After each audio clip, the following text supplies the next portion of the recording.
Hi friends, this is Karn and welcome to Karn IAS research academy. Friends, अभी हम लोग जो EVS का देख रहे हैं यानी इन्वायरमेंट का जो सेक्शन देख रहे हैं उसमें क्लास 5th यानी क्लास कक्षा 5 देखेंगे। इसका सोर्स क्या है? SCERT। जी हाँ, जो बिहार स्टेट का बुक है उसका सोर्स उससे लिया गया। इसमें क्या देखेंगे हम लोग? MCQ को देखेंगे। तो चलिए देखते हैं।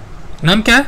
पर्यावरण और हम, अध्याय 1 यानी सभी अध्याय के देखेंगे जितना टोटल है, with additional facts and tricks and maps. तो चलिए देखते हैं। क्वेश्चन नंबर 1 क्या कह रहा है? क्वेश्चन 1 है कि पटना से नथुला की यात्रा कैसे करेंगे। सिंपल सी बात है, यात्रा कैसे होगा? तो देखिए, सिक्किम की राजधानी क्या है? राजधानी क्या है? गंगटोक। अब नथुला दर्रा कहाँ पर है? सिक्किम में। आपको याद कैसे रहेगा? सिंपल से आप मैप बनाइए इस तरह से। जस्ट 1 सेकेंड, मैं कलर चेंज कर देते हैं। ये पार्ट सिक्किम है और ये बिहार है। ठीक है, नथुला से सिक्किम की यात्रा किस तरह से हो सकता है? पश्चिम बंगाल, फिर इधर सिक्किम, यानी पश्चिम बंगाल और सिक्किम 2 स्टेट क्रॉस करके पहुंच सकते हैं। यानी पटना से बंगाल जाइए और बंगाल से सीधे गंगटोक अर्थात सिक्किम जाइए। आप इसे मैप के थ्रू में देख सकते हैं। ठीक है, नेक्स्ट क्या है? क्वेश्चन नंबर 2 क्या कह रहा है? दार्जिलिंग कहाँ स्थित है? यानी दार्जिलिंग है कहाँ पे? तो जो दार्जिलिंग है वो है पश्चिम बंगाल में। कहाँ है? पश्चिम, ये पर्यटन स्थल के लिए फेमस है। नेक्स्ट फ्रेंड्स, एक बिहार स्पेशल मैप सीरीज आने वाला है, एक नज़र श्रृंखला के नाम से। तो उसे आप देखिए और जो भी मैप से रिलेटेड, चाहे इंडिया हो, वर्ल्ड हो या कोई भी मैप से हो, क्वेश्चन आसानी से आप बना सकते हैं। नेक्स्ट, तेंजिंग नोर्गे का जन्म हुआ था। यानी तेंजिंग नोर्गे का जन्म कहाँ हुआ था? जिसका जन्म हुआ था वो था तिब्बत में। यानी इसका संबंध कहाँ से? तिब्बत है। और तिब्बत अभी किसके कब्जा में है? तो चाइना के। किसके कब्जा में है? चाइना के। नेक्स्ट, तेंजिंग नोर्गे ने एवरेस्ट की चढ़ाई किस वर्ष पूरी किया था? कब पूरी किया था?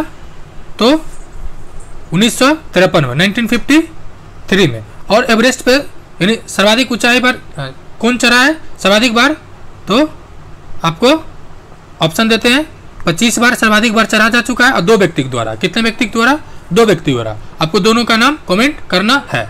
Next, question number 5, mount Everest की कुल ऊंचाई कितनी है? तो माउंट एवरेस्ट की कुल ऊंचाई कितना है? तो ऑप्शन सी। लेकिन फ्रेंड्स, ये डेटा पुराना है। नया डेटा जो करेंट ऐड हुआ है 2021 में आई थिंक आया है कि चीन और नेपाल, जी हाँ, चीन और नेपाल मिलके उसका मेजरमेंट किया है और उसका ऊंचाई 0.86 मीटर बढ़ गया है। जी हाँ, यानी 0.86 मीटर में वृद्धि हुआ है। यानी लेटेस्ट डेटा आपको पूछेगा और बीपीएससी चूंकि लेटेस्ट ही पूछेगा तो आपको ध्यान रखना है। नेक्स्ट, गंगटोक यानी सिक्किम की जो राजधानी है समुद्र तल से कितनी ऊंचाई पर है? तो कितनी ऊंचाई पर है समुद्र तल से? तो 6000 फीट पे। कितनी ऊंचाई पर है? 6000 फीट पे। और वहाँ जो नथुला दर्रा था जो अभी क्वेश्चन नंबर 1 में था, उसकी ऊंचाई कितना है? लगभग 56,000 फीट। ठीक है, यानी 5600 फीट पे है। ठीक है, कितना फीट पर है? तो 5600 फीट उसकी ऊंचाई है। ठीक है, नेक्स्ट, और एक सवाल और पूछा जाता है कि बिहार का समुद्र तल से ऊंचाई कितना है? देख लिए कितना मीटर है।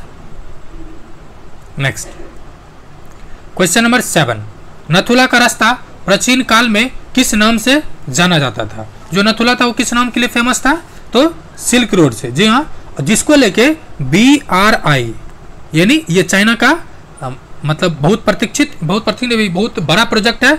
BRI border road organisation, border road initiative है। BRO है, नहीं BRI ये है, BRI। ठीक है, बॉर्डर रोड इनिशिएटिव है। ये क्या है? इसके साथ इसका और नाम है वन बेल्ट वन रोड। यही इसी को मतलब जो सिल्क रोड था प्राचीन काल में, इसी के तर्ज पे, इसी को आधार बना के नया ये रोड बना रहा है जो समुद्र हो या फिर रोड के माध्यम से पूरे दुनिया को कनेक्ट करने की बात किया गया है। तो ये चैप्टर 1 कंप्लीट हो गया। चैप्टर 2 चलिए देखते हैं। 2 है खेल से संबंधित, कक्षा 2 है स्पोर्ट्स से रिलेटेड, लेकिन क्वेश्चंस बहुत आसान है। लेकिन आपको इस माध्यम से सीखना क्या है, इंपॉर्टेंट ये है, सीखना क्या है, क्वेश्चन को कैसे बनाना है, कैसे आसान क्वेश्चन गलत नहीं करना है। क्योंकि मेरा अपना एक्सपीरियंस है, कम से कम 10 ऐसे प्रीलिम्स एग्जाम निकाला हूँ, चाहे वो दरोगा मेंस हो, बीपीएससी के 4 बार, इस तरह से कम 10 एग्जाम प्रीलिम्स एंड मेंस लगा के, ठीक है। इसमें मेरा एक्सपीरियंस है, जिसने भी अपना इजी क्वेश्चन को, मतलब आसान क्वेश्चन को गलत किया है, उसका रिजल्ट नहीं हुआ है। तो आपको इस बात को ध्यान रखना है, आसान क्वेश्चन गलत, आप रिजल्ट की परिकल्पना छोड़ देना, ठीक है। चलिए देखते हैं क्या कह रहा है। लुका छुपी कहाँ खेले जाने वाला खेल है, बचपन से खेलते आए हुए, कहाँ खेले जाने वाला खेल है, तो घर में, ठीक है। नेक्स्ट कह रहा है लूडो कितने खिलाड़ी मिलकर खेलते हैं। ये बहुत आसान क्वेश्चन है, कितने खिलाड़ी मिलकर लूडो खेलते हैं, तो 4 खिलाड़ी। आजकल ऑनलाइन लूडो भी आने लगा है। अब देखिए इसी ऑप्शन को थोड़ा सा देख लीजिए, नॉर्मली क्या दिखेगा आपको, 4 खिलाड़ी, लेकिन आप ज़्यादा सोचिएगा क्या करेगा, अरे लूडो तो हम 2 मिलकर भी खेल लेते हैं, कभी कभी तो 5वां एगो अंपायर भी रखते हैं बीच में बताने के लिए भी, तो इस तरह से आप कंफ्यूज हो जाएगा। इसीलिए क्वेश्चन को प्रैक्टिस एंड प्रैक्टिस, प्रीलिम्स का सबसे बेस्ट तरीका होता है कि जितना ज़्यादा से ज़्यादा क्वेश्चन को देख सकते हैं। इन लूडो कितने मिल खेलते हैं, 4।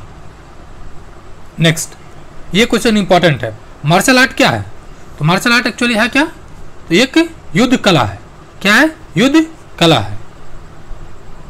नेक्स्ट क्वेश्चन नंबर 4, कुश्ती खेलने वाले को कहा जाता है। ये क्वेश्चंस क्या है, कुश्ती खेलने वाले को क्या कहा जाता है, तो पहलवान। क्वेश्चन नंबर 5, गतका किस धर्म से जुड़ा हुआ मार्शल आर्ट है।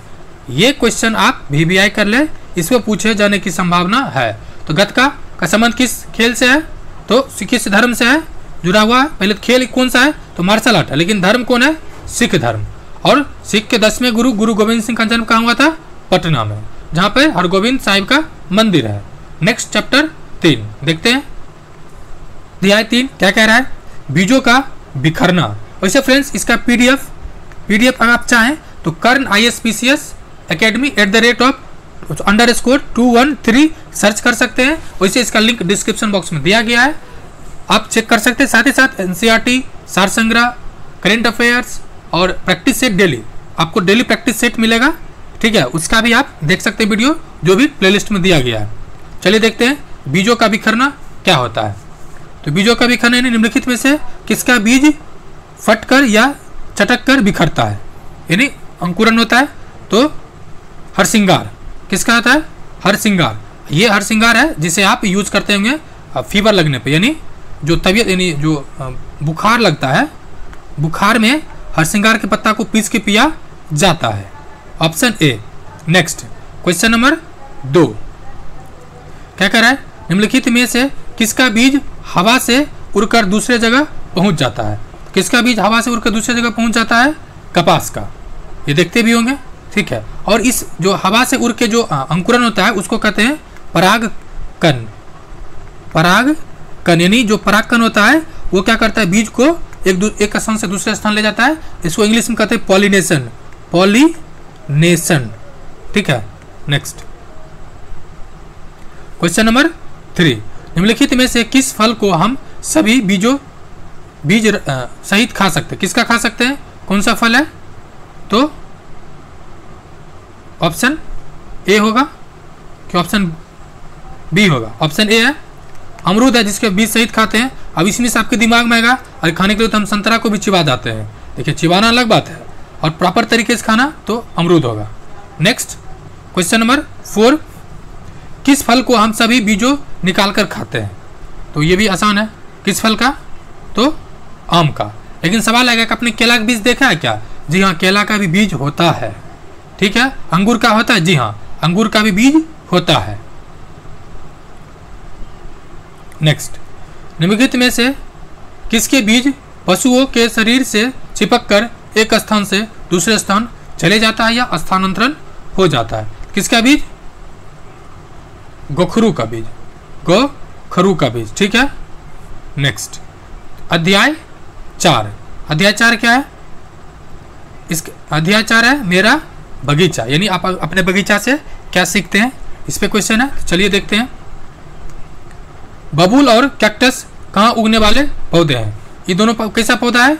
दोनों कांटादार पौधा है, दोनों में कांटा होता है। और कांटा होने के लिए कंडीशन क्या है? कांटा क्यों होता है? कांटा इसलिए होता है कि वो अपना, जैसे ये मान लीजिए ये पेड़ है, ठीक है, इसका पत्ता हुआ, माने ना इस तरह से हुआ एक पत्ता, इसमें बहुत सारा कांटा होता है। कांटा होने का मेन उद्देश्य क्या है, मतलब टारगेट होता क्यों है? इसलिए कि जो पानी का इवोपरेशन है, जो वाष्पीकरण दर है, उसको कम किया जा सके। यानी पानी की जहाँ बहुत कम पानी मिलता हो वैसे जगह पे, ठीक है। आप ऑप्शन देखिएगा तो आपको पता चल गया होगा कहाँ पर कैसे जरूरत पड़ेगा, तो मरु स्थल में, ठीक है।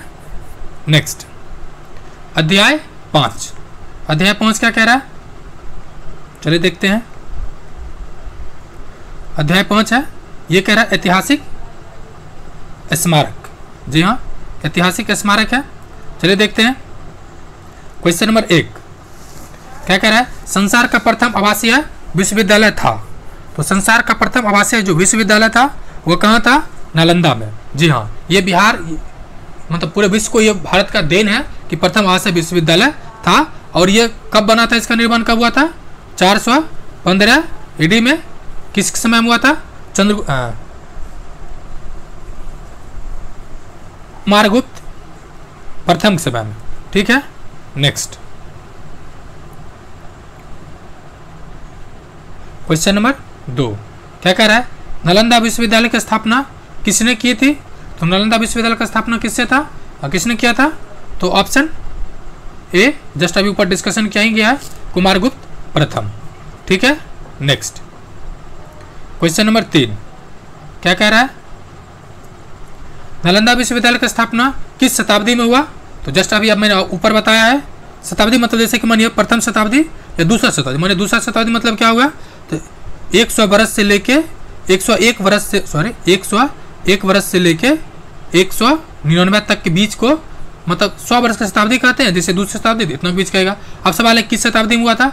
जस्ट मैंने अभी आपको बताया है कौन सा शताब्दी में हुआ था, तो 5वीं में, चूंकि 415 में हुआ है तो 5वीं शताब्दी में। नेक्स्ट नालंदा विश्वविद्यालय का पुस्तकालय क्षेत्र कहलाता था। तो कौन सा क्षेत्र कहलाता था नालंदा विश्वविद्यालय पुस्तकालय? धर्म ग्रंथ, ठीक है, चूंकि यहाँ पे धार्मिक ग्रंथ था। और इसको जलाया किसने? तो बख्तियार खिलजी ने, ठीक है। क्वेश्चन नंबर 5 सिखों के अंतिम गुरु गोविंद सिंह का जन्म स्थान था।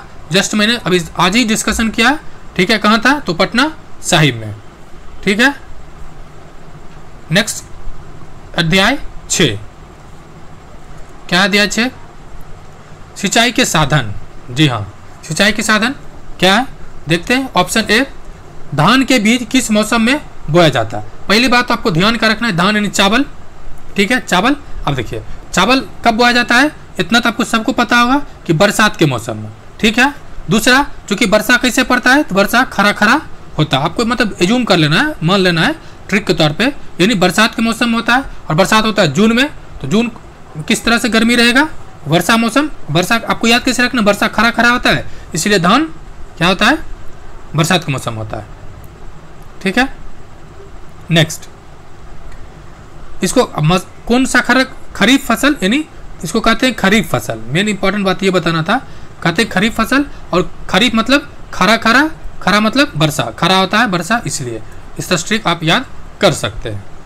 नेक्स्ट क्वेश्चन नंबर 2 किस फसल को अधिक जल की जरूरत होती है?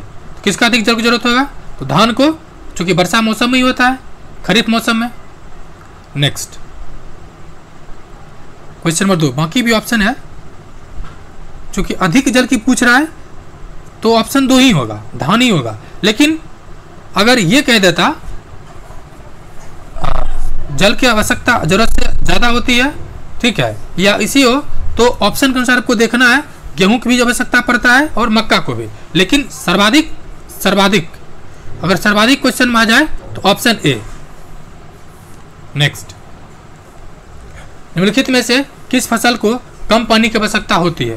यानी फसल कम, तो किसको होता है? पहले जो ऐसा फसल होता है जो मोटे अनाज जिसको जौ या जो बाजार कहते हैं, मोटे अनाज। और 2023 को फ्रेंड्स ये भी ध्यान रखना है कि 2023 को अंतर्राष्ट्रीय बाजरा वर्ष घोषित किया गया, किसके द्वारा? FAO। ये क्या है?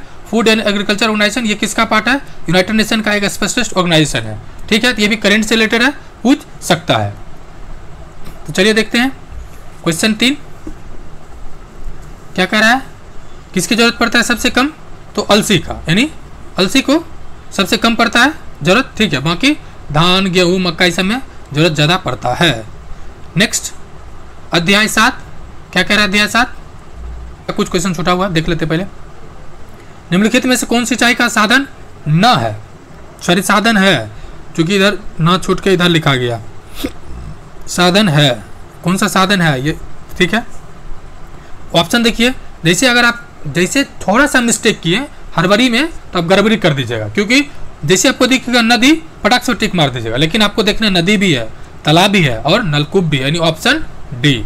मतलब इस क्वेश्चन से आपको यही सीख लेना है कि सभी ऑप्शन को पढ़ना है। इसके लिए जरूरी है आप डेली सेट प्रैक्टिस करें। उसका पीडीएफ आपको डिस्क्रिप्शन बॉक्स में लिंक दिया है, वहां से टेलीग्राम ग्रुप ज्वाइन कर प्राप्त कर सकते हैं। नेक्स्ट क्वेश्चन नंबर 5, निश्चित अंतराल पर खेतों को विभिन्न साधनों की आवश्यकता से पानी उपलब्ध कराना क्या कहलाता है? यानी जो पानी उपलब्ध कराया जाता है उसको क्या कहा जाता है? उसको सिंचाई कहते हैं। सिंचाई में भी तकनीक पद्धति आ गया है, जो पिछले सेट में क्वेश्चन था कि उसको क्या कहते हैं? ड्रिफ्ट सिंचाई, ड्रिफ्ट यानी फब्बारा तकनीक, ठीक है। इसमें क्या होता है? इस तरह से जैसे पाइप जो फट जाता है कभी कभी, जो पानी निकलता है फब्बारा की तरह, इसी को कहते हैं। अब आया सेट नंबर 7, सॉरी सेट नहीं बल्कि अध्याय 7। अध्याय 7 क्या है? कह रहा है जितना खाओ उतना पकाओ, जितना खाओ उतना पकाओ, ठीक है। क्वेश्चन नंबर 1 क्या कह रहा है?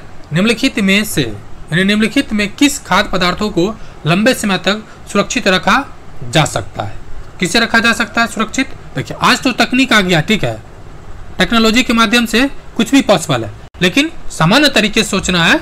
अब आपको ऑप्शन देखना है, यहाँ पर अगर ऑप्शन बीपीएससी ने डी दे दिया, उपरोक्त में से सभी, या ई दे दिया, उपरोक्त में से कोई नहीं, आपको क्वेश्चन को बारीकी से पढ़ना है। बाकी 4 ऑप्शन के अनुसार क्या होगा? तो सर्वाधिक समय तक किसको रखा जा सकता है? तो मुरब्बा को, ठीक है। बाकी आप सब्जी भी रख सकते हैं, दाल भी रख सकते हैं, रोटी भी रख सकते हैं, लेकिन आपको ऑप्शन को देखना है ठीक से। नेक्स्ट, निम्नलिखित में से किस खाद्य पदार्थों को लंबे समय तक संरक्षित नहीं किया जा सकता है? जो नहीं किया जा सकता है किसको? 2 का ऑप्शन 3 सब्जी को, किसको? 3 सब्जी को। बाकी नमकीन हो, अचार हो, ये सब तो कितने दिनों तक रखा जाता है। क्वेश्चन नंबर 3 क्या कह रहा है? भोजन को कुछ दिनों तक संरक्षित करने के लिए हम किसका प्रयोग करते हैं? जी हाँ, आ गया, हम किसका प्रयोग करते हैं? तो फ्रिज का। रेफ्रिजरेटर में इसमें कौन सा गैस यूज होता है? फ्रोयन गैस, फ्रोयन गैस, ठीक है, इसका यूज होता है, ठीक। दूसरा बात, इसमें होता क्या है? जो ऑक्सीजन का रेट है ना, जो ब्रीदिंग होता है, ठीक है, यानी श्वसन दर जो है, जो भी सब्जी रखा जाता है फ्रिज में, उसका दर स्पीड कम कर देता है, यानी स्पीड को कम कर दिया जाता है। और कितना टेम्परेचर पर रहता है? तो 3 से मतलब 3.5 से 4 डिग्री सी पे फ्रिज में रखा जाता है, ठीक है। नेक्स्ट क्वेश्चन नंबर 4, हमें कैसा भोजन खाना चाहिए? कैसा भोजन खाना चाहिए? तो क्या है? ऑप्शन ए ताजा। अब देखिए उबाला हुआ भी दे रखा है, इस बात को ध्यान रखना, लेकिन आंसर क्या होगा? ऑप्शन ए ताजा। नेक्स्ट क्वेश्चन नंबर 5, किस मौसम में भोजन जल्दी बासी हो जाता है? तो अभी का मौसम, अभी कौन सा मौसम है? अभी कौन सा मौसम है? तो गर्मी का मौसम। गर्मी में चूंकि क्या होता है ना, जब 40 के आसपास टेम्परेचर होता है, 40 नहीं बल्कि 36 से लेकर मतलब 35 से लेकर 40 के आसपास, या 30 से कह सकते हैं 30 से 40 के आसपास, तो जो बैक्टीरिया है ना, उसके लिए फेवरेबल कंडीशन होता है। ये क्वेश्चन पूछा भी गया था ये एसआई में, दरोगा मेंस में, पिछले एग्जाम में, कि किस टेम्परेचर पे जो बैक्टीरिया फंगी उसके लिए फेवरेबल होता है। तो जो 30 से आसपास होता है वहाँ पे बैक्टीरिया ज़्यादा ग्रो करता है, इसीलिए ये जल्दी गर्मी में फल जो भी है सब्जी खराब हो जाता है। नेक्स्ट अध्याय 8 क्या कह रहा है? देखते हैं क्या कह रहा है। अध्याय 8 है क्या है? रॉस की जंग मलेरिया के संग, यानी जो रॉस था वो खोज किया था, ठीक है, वही पर सवाल है। देखते हैं क्या है। मलेरिया जैसी बीमारी है, तो मलेरिया किससे होता है? संक्रमक है मलेरिया, ठीक है। नेक्स्ट, मलेरिया किसके काटने से होता है? तो मलेरिया किसके काटने से होता है? मच्छर के। कौन मच्छर? और इसका जो वायरस होता है क्या होता है? प्लाज्मोडियम, ठीक है, प्लाज्मोडियम। नेक्स्ट क्वेश्चन 3, रोनाल्ड रोज का जन्म कहाँ हुआ था? इसका जन्म कहाँ हुआ था? तो उत्तराखंड में। जी हाँ, इसका जन्म कहाँ हुआ था? उत्तराखंड में। नेक्स्ट क्वेश्चन नंबर 4 क्या कह रहा है? मलेरिया के लिए एकमात्र इलाज क्या था?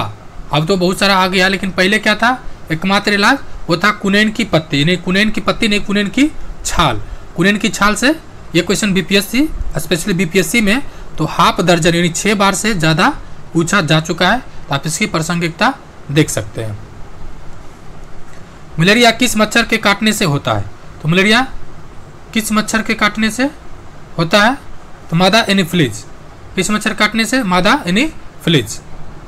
नेक्स्ट अध्याय 9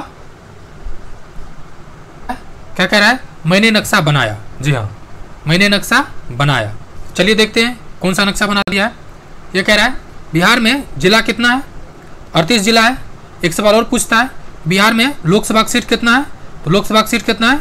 40 है। अब देखिए मैं इसलिए बता रहा हूँ कि आपको ऑप्शन में 40 रहेगा, ऑप्शन में 40 रहेगा। तो आपके दिमाग में ये बात आया होगा कि आखिर एक जिला में एक लोकसभा सीट है, तो आखिर वो कौन दो जिला है जिसमें 2 लोकसभा सीट है? एगो पटना जिला में 2 लोकसभा सीट है, एगो समस्तीपुर, ठीक है, समस्तीपुर में भी 2 लोकसभा सीट है। नेक्स्ट क्वेश्चन नंबर 3, वैशाली जिले के पूर्व में कौन सा जिला है? तो वैशाली जिला है पहले कहाँ? इसके पूर्व में, बाद में देखिएगा, पूर्व में दरभंगा है। आपको मैप देखना है फ्रेंड्स, मैप स्पेशल। जी हाँ, मैप स्पेशल आपको एक नज़र श्रृंखला में इसी चैनल पे आपको मिल जाएगा। मैप स्पेशल वीडियो पूरा पढ़ाया गया, बाकी मैं आपको बता देता हूँ मैप के थ्रू। का मैप है, ठीक है, ये गंगा नदी है, ये उत्तर का मैदान है, दक्षिण का मैदान है, ठीक है। बीच में ये देखिए पटना जिला है। यहाँ से 2 क्वेश्चन पूछा गया बीपीएससी में। एक तो पटना जिला कितने जिला से टच करता है, ये। दूसरा कि गंगा का सर्वाधिक लंबाई किस जिला में है? तो गंगा की सर्वाधिक लंबाई जो है पटना में है, ठीक है।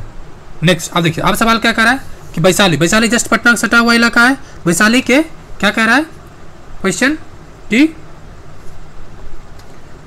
पूर्वी में कौन सा, यानी वैशाली के पूर्व में कौन जिला है? पूर्व में जो है वो यहाँ पे वैशाली है, इसके पूर्व में कौन जिला है? तो पूर्व में है वो दरभंगा, ऑप्शन बी, ठीक है। आप देखिए ऑप्शन भी आप देखना चाहिएगा तो आपको मिल जाएगा। नेक्स्ट क्वेश्चन नंबर 3, बिहार का सबसे बड़ा जिला कौन सा है? तो पहली बात उड़ीसा कोई जिला ही नहीं है, ठीक है, उड़ीसा कोई जिला है ही नहीं। उसके बाद आपके दिमाग में 2 सवाल आना चाहिए कि किस आधार पे सबसे बड़ा पूछ रहा है, यानी इसका कौन सा आधार है? तो इसका जो सबसे आधार जो है वो है क्षेत्रफल। According to question area wise सबसे बड़ा जिला कौन सा है? तो पश्चिम चंपारण। मैप में कहाँ पर है? तो आप मैप बनाना प्रैक्टिस कर लीजिए या तो देख लीजिए चैनल। ये जिला है ना, ये पश्चिम चंपारण है, ठीक है, ये पश्चिम चंपारण जिला है, ये एरिया वाइज सबसे बड़ा है, ठीक है। नेक्स्ट यानी ऑप्शन डी। नेक्स्ट क्या है? बिहार का सबसे छोटा जिला कौन सा है? तो बिहार का सबसे छोटा जिला कौन सा है? तो शिवहर। ये कहाँ पर है मैप में? तो ये मान लीजिए बिहार का मैप है, पश्चिम चंपारण, पूर्वी चंपारण और सीतामढ़ी, शिवहर। जी हाँ, शिवहर है नीचे में, यहाँ सबसे छोटा जिला है, ठीक है। नेक्स्ट अध्याय 10 नहीं बल्कि अध्याय 9 का ही कुछ पार्ट है, चलिए देखते हैं क्या कह रहा है। क्वेश्चन नंबर 5, जहानाबाद जिले के दक्षिण में कौन सा जिला है? तो जहानाबाद के दक्षिण में कौन सा जिला है? तो अरवल चूंकि जहानाबाद से ही कट के बना है, ठीक है। ये मान लीजिए मैप है बिहार का, ऐसे नहीं ऐसे, ये बिहार का मैप है, ये पटना है, पटना सटा हुआ जहानाबाद है, और जहानाबाद के निचला पोर्शन क्या बना है? अरवल। पटना से ही बना है, जहानाबाद से बना है, इसलिए दक्षिण में कौन सा है? अरवल है। नेक्स्ट, निम्नलिखित में से कौन पड़ोसी राज्य है? पड़ोसी राज्य कौन सा है? तो पश्चिम बंगाल है। नेपाल पड़ोसी देश है, ये पड़ोसी कंट्री है, ठीक है। नेक्स्ट, निम्नलिखित में से किससे बिहार की सीमा लगता है? किससे लगता है? नेपाल का। यानी जो बिहार का अंतर्राष्ट्रीय सीमा किस राज्य से, किस देश से लगता है? तो नेपाल से। अध्याय 10 फसलें हमारा खान पान, यानी जो हमारा उत्पादन है वही तो खाते पीते हैं। क्वेश्चन ए, बरसात में लगाए जाने वाले फसलों को क्या कहा जाता है? मैंने आपको कई बार बताया, बारिश खरा खरा होता है, खरा खरा मतलब खरीफ, यानी option A. Next question number 2, सर्दी में लगाए जाने वाले फसल को क्या कहते हैं? जी हाँ, सर्दी में जो फसल लगाया जाता है उसको क्या कहते हैं? रबी। चूँकि खरीफ होता है गर्मी में, तो स्वाभाविक सी बात है रबी कहाँ होगा? सर्दी में। वैसे ट्रिक बना सकते हैं कि रबी को हमेशा सर्दी लगल रहता है।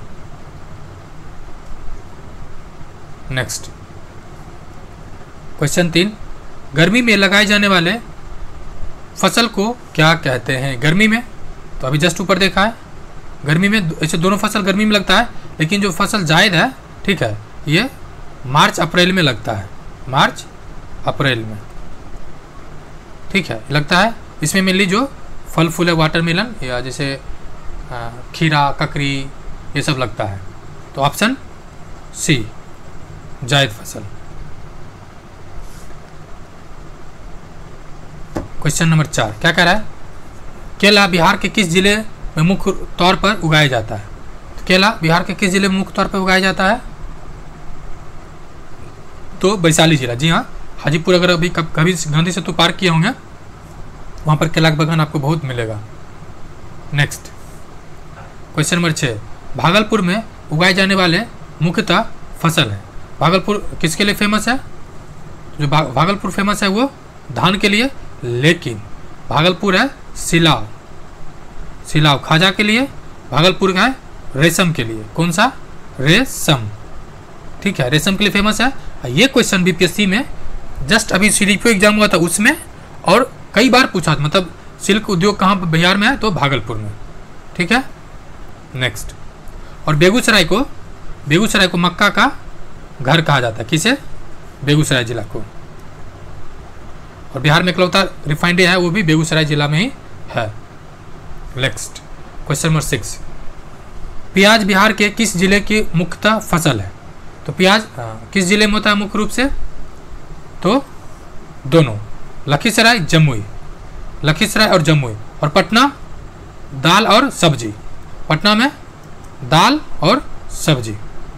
नेक्स्ट क्वेश्चन नंबर 7, चना बिहार के किस जिले की मुख्यतः उगाई जाने वाली फसल है? चूंकि मुख्यतः लगा दिया है, आपको ध्यान रखना है कि इसका आंसर एक ही होगा, यानी 4-5 फसल है और उपरोक्त में से कई आंसर है, लेकिन आपको मुख्य लगा दिया है। जैसे वायुमंडल में मुख्यतः कौन गैस है? नाइट्रोजन है सर्वाधिक मात्रा में। आपके बॉडी में मुख्यतः 70% क्या है? वाटर है।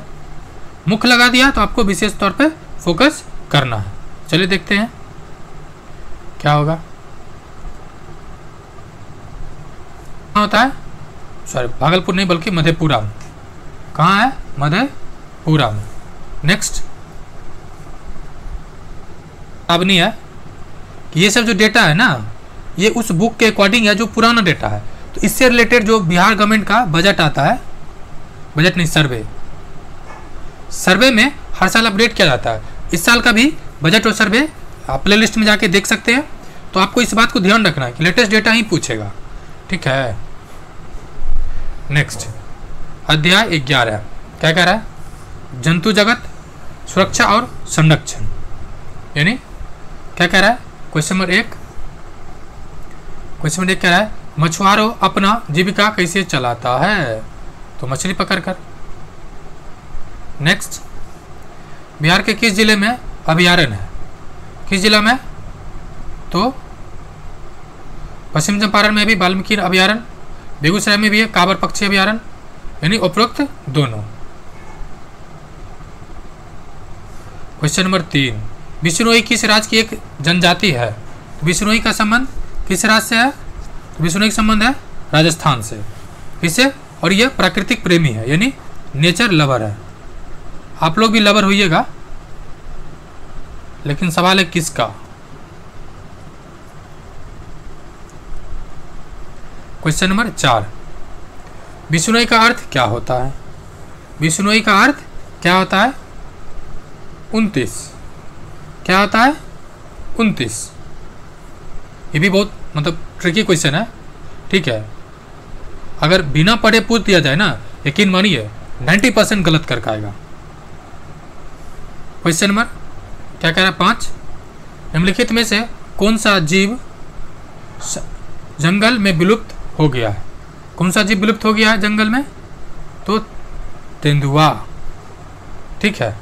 तेंदुआ कब विलुप्त हुआ है? 1947 में, और इसको विलुप्त घोषित किया गया 1952 में। सवाल यह है कि जब 47 में विलुप्त हुआ तो 52 क्यों घोषित किया गया? तो एक रूल है कि जब कोई चीज़ विलुप्त हो जाता है और 5 साल तक नहीं दिखता है तब उसे विलुप्त घोषित किया जाता है। अध्याय 12, अध्याय 12 क्या कर रहा है? मान गए लोहा। सवाल है किसका? किसका लोहा माने? तो चलिए क्वेश्चन देखते हैं। विश्व विकलांगता दिवस कब मनाया जाता है? जो विश्व विकलांगता दिवस है वो 3 दिसंबर को मनाया जाता है। कितने दिसंबर को? 3 दिसंबर को। और 5 जून को कौन सा दिवस मनाया जाता है? पर्यावरण दिवस। नेक्स्ट,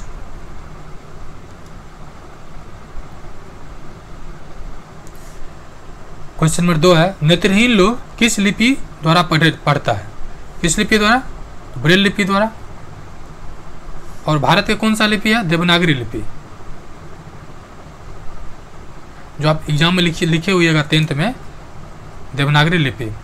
क्वेश्चन नंबर 3, जो बोल नहीं सकते हुए कहा जाता है? जो मतलब बोल नहीं सकता उसको क्या कहा जाता है? बहुत आसान क्वेश्चन है, क्या कहा जाता है? ऑप्शन ए मूक।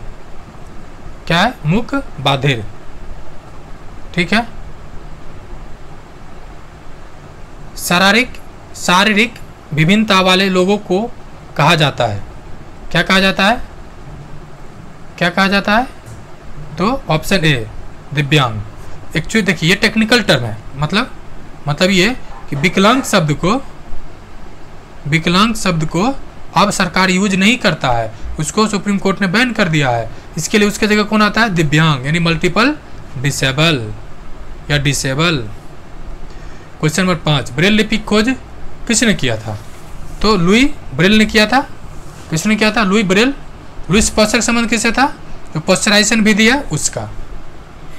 नेक्स्ट, अध्याय 13, पानी और हम। क्या कह रहा है? समुद्र का पानी कैसा होता है? तो ये तो कहना है नहीं, खरा होता है। देखिए अब जो नमकीन होता है ना, 3 तरह का वाटर होता है। एक होता है फ्रेश वाटर, दूसरा होता है ब्रेकिश वाटर, तीसरा होता है सॉल्टी वाटर। अब देखिए फ्रेश वाटर मतलब जिसमें नमकीन ना हो, ब्रेकिश वाटर मतलब होता है 0 से 5% तक जिसमें नमकीन हो, ठीक है, उसको कहते हैं ब्रेकिश वाटर। अब हिंदी में इसको क्या कहते हैं एग्जैक्टली याद नहीं आ रहा है, आप लोग अगर पता याद आ रहा है तो कमेंट कर सकते हैं। क्वेश्चन नंबर 2, पृथ्वी का कितना प्रतिशत भाग जल से घिरा हुआ है? कितना परसेंट घिरा हुआ है जल से? तो लगभग 72%, सॉरी 72 नहीं 71%। और ये क्वेश्चन भी आता है 1/3 करके। अब देखिए ये क्वेश्चन कितना आसान है, लेकिन यूपीएससी 2021, जी हाँ यूपीएससी 2021 में पूछा था कि पानी की जो मात्रा है, जैसे कि आपको एक चीज़ लगता होगा कि जो ग्राउंड वाटर है ना, ग्राउंड वाटर, ये वाटर जो वेपर वाटर है, वेपर से भी कम मौजूद है। जी हाँ, ये सत्य है। जो ग्राउंड वाटर है इसकी परसेंट एटमॉस्फेरिक वाटर से भी कम है, और 60% लगभग एटमॉस्फेयर हमेशा कहीं की ह्यूमिडिटी है। तो ये चीज़ ध्यान रखना है फ्रेंड्स। क्वेश्चन नंबर 3, हाल के वर्षों में बिहार में किस वर्ष भयंकर बाढ़ आया था? यानी किस वर्ष बाढ़ आया था भयंकर? तो कोसी 2008 में कोसी जो था वो तटबंध तोड़ दिया था, इसके वजह से बाढ़ आया था। अब देखिए अब क्या है, एक परियोजना भी चल रहा है कोसी मेची लिंक परियोजना चल रहा है, ठीक है। कोसी को बिहार का शोक भी कहा जाता है। क्यों कहा जाता है? तो बिहार के बाढ़ का कारण है। नेक्स्ट, क्वेश्चन नंबर 4, गंगा का जलस्तर बढ़ने से क्या होता है?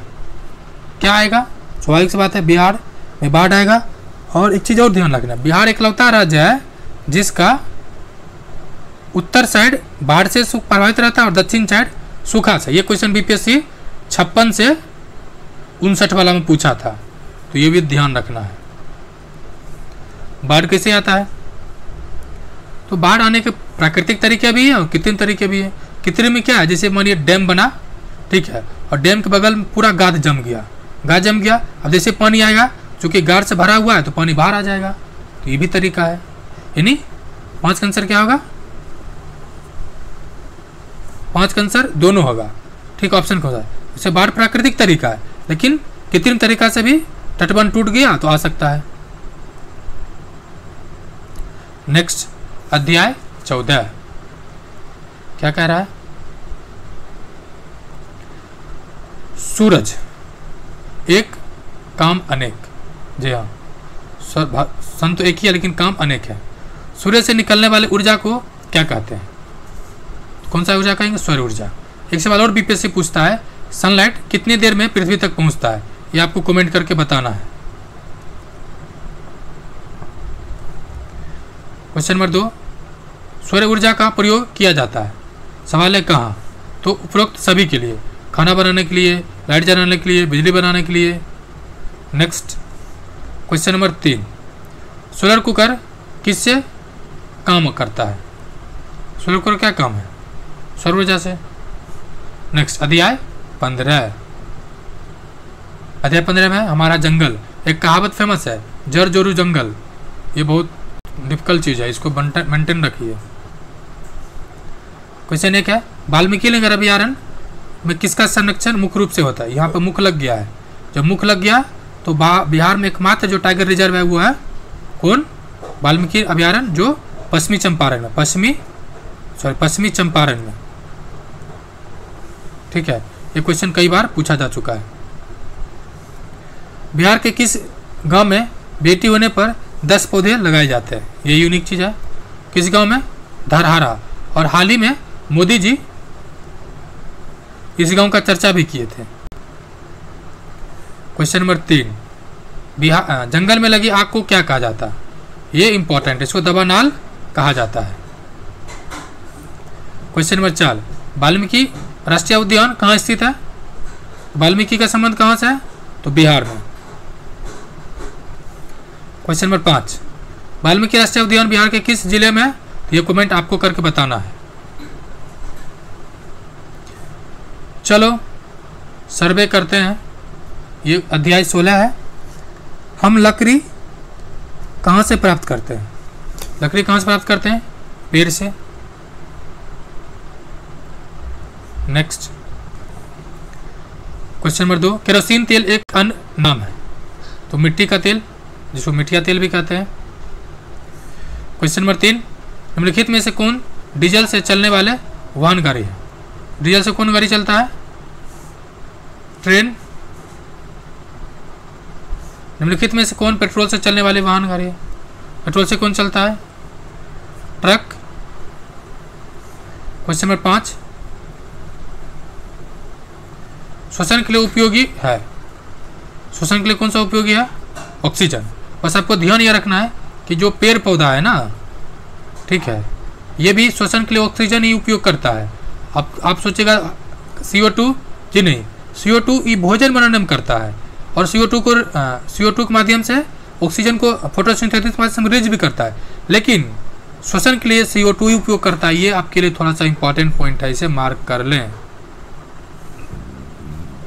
नेक्स्ट क्वेश्चन नंबर 6, खाना बनाने वाले सिलेंडर में भरा होता है, सवाल है क्या भरा होता है? तो CNG नहीं, गैस भरा होता है, butane and propane. Next question number 7, traffic signal पर रुकने का निशान किस रंग का होता है? तो ऑप्शन लाल, आखिर लाल ही क्यों होता है? तो लाल का जो स्कैटरिंग होता है ना, स्कैटरिंग क्या कहते हैं? परकिरणन, किरणन, ये बहुत कम होता है, मतलब ये बिखरता नहीं है इधर उधर, इसीलिए यहाँ से छोड़ा लाल सिग्नल यहाँ तक सीधे दिख जाता है। तो इसका कारण क्या है? लाल का उपयोग किया जाता है सिग्नल में। अध्याय 17, अध्याय 17 क्या है? रामू काका का दुकान। रामू काका का दुकान क्या कर रहा है? पलंग बनाने के लिए सर्वोत्तम लकड़ी होता है, यानी आप लोग को भी मिलेगा शादी में, या हो गया होगा, जरूर मिला होगा, तो किसका उपयोग किया जाता है लकड़ी के तौर पे? तो सागवान का। हालांकि ये तो मतलब बुक दे रखा है सर्वोत्तम लकड़ी होता है सागवान, लेकिन मिलता बहुत कम है, मिलता बहुत कम है। नेक्स्ट, लकड़ी का सामान बनाने वाले व्यक्ति को क्या कहा जाता है? तो ये आप खुद कमेंट कर दीजिए। नेक्स्ट, अध्याय 18 और टोटल कितना अध्याय है? 21। ठीक है, एक क्वेश्चन हो रहा है उसी का पार्ट है। बढ़ई एक औजार, बढ़ई कौन सा औजार है? तो कौन सा है? आरी। कुल्हाड़ी याद रहे, बढ़ई कुल्हाड़ी नहीं रखता है। Next, question number 18। हाँ, ये क्वेश्चन जो है ना यहाँ से थोड़ा सा इंटरेस्टिंग है फ्रेंड्स। ईवीएस, ठीक है, ईवीएस का जितना भी क्वेश्चन किसी भी पीसीएस अभी तक जो पूछा गया है ये कंप्लीट आपको बताया जाएगा, और इसका एनसीईआरटी सार संग्रह भी आपको उपलब्ध इसी चैनल पे जल्द ही हो जाएगा। चलिए देखते हैं अगला क्वेश्चन क्या कह रहा है।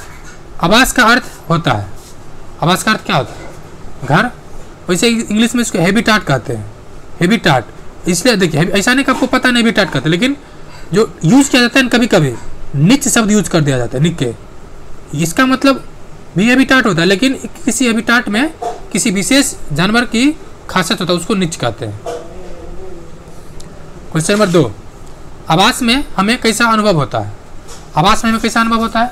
स्वाभाविक सी बात है, अच्छा ही अनुभव होता है, परायापन का ना, निजता का। ये गलत आंसर दे रखा है, क्या होता है? निजता का। क्वेश्चन नंबर 3, कृषि योग्य जमीन होनी चाहिए, कैसा? उपजाऊ होना चाहिए। क्वेश्चन नंबर 4, लोग त्यौहार कहाँ मनाने पसंद करता है? लोग त्यौहार कहाँ मनाना पसंद करेगा? स्वाभाविक सी बात है, घर पे। कम्युनिटी हॉल का अर्थ क्या है? कम्युनिटी हॉल मतलब सामुदायिक भवन, और एक सामुदायिक विकास कार्यक्रम है, सामुदायिक विकास कार्यक्रम। ये 1950 के बाद शुरू हुआ है, इसका कई लक्ष्य है। सवाल मैं आपको क्यों बता रहा हूँ, ये बीपीएससी 5 साल में 3 बार पूछा है। यकीन ना हो तो जाके प्रीवियस ईयर चेक कर सकते हैं। अध्याय 19 क्या कह रहा है? तरह तरह के व्यवसाय, यानी तरह तरह के जो व्यवसाय है कौन सा है? तो कपड़े बुनने का काम कौन सा करता है? बुनकर। हमारा घर कौन बनाता है? राजमिस्त्री। हमारे लिए फसल का उत्पादन कौन करता है? उपजाता कौन है? किसान। नेक्स्ट,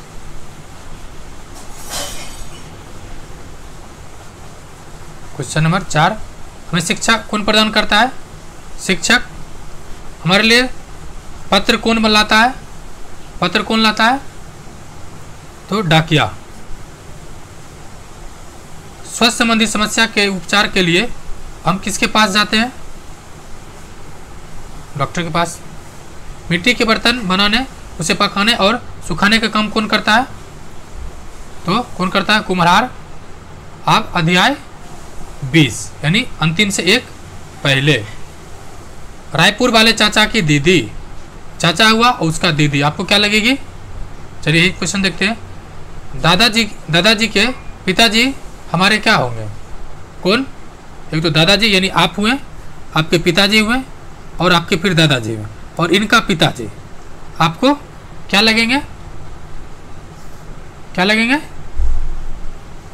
तो नहीं, ऑप्शन ए का बी, परदादा। ये नहीं होगा, परदादा लगेंगे। क्वेश्चन नंबर 2, शादी किन के बीच होता है? शादी का संबंध किससे है?